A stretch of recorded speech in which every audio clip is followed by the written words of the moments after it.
et messieurs, chers compatriotes, les Français ont placé la liste du Rassemblement national conduite par Jordan Bardella en tête des élections.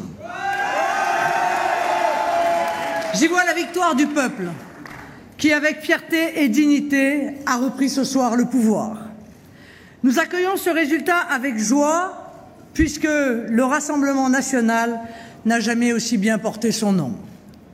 Vote du cœur ou de la raison, soyez assurés que le vote pour la liste du Rassemblement est en tout état de cause un vote pour la France et pour le peuple.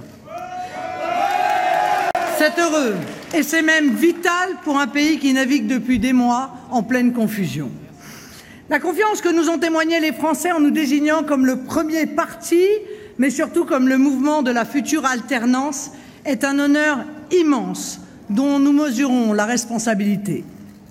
Compte tenu du désaveu démocratique que le pouvoir subit ce soir, il appartiendra au président de la République d'en tirer les conséquences. Lui qui a mis son crédit présidentiel dans ce scrutin en faisant un référendum sur sa politique et même sur sa personne. Il n'a d'autre choix, selon moi, au minimum, que de dissoudre l'Assemblée nationale en faisant le choix d'un mode de scrutin plus démocratique et enfin représentatif de l'opinion réelle du pays.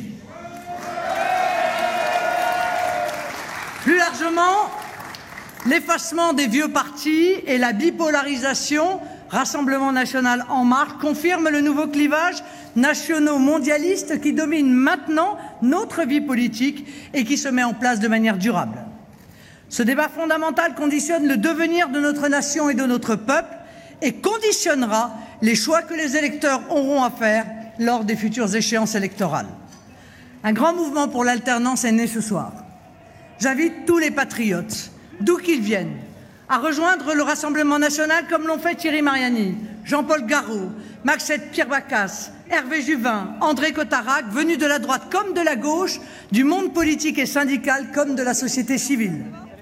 Dans cet engagement pour la France, nous avons besoin de chacun d'entre vous.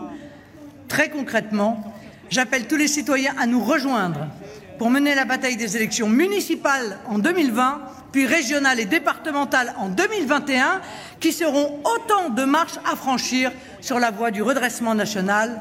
Vive la République et vive la France.